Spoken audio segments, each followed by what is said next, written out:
yung mga lalaki na manyak. Ha? Mga manyak, papasok doon sa siya. Magsuot siya ng magpabakla-bakla siya.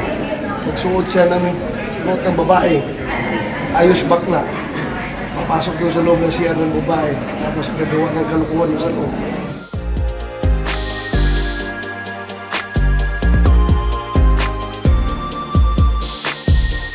Mamaya, merong papasok doon sa CR ng babae, lalaking lalaki. Tapos, actually, magkagulo talaga mga babae kung papasok niya sa loob. O ngayon, ay ako siya ngayon ng gwardiya. Sabihin naman niya na, LGBT ako.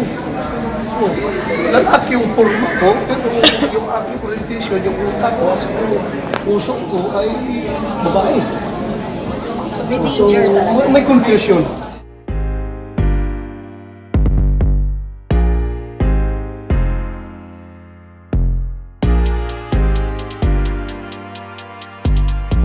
Ang pro-LGBT through and through.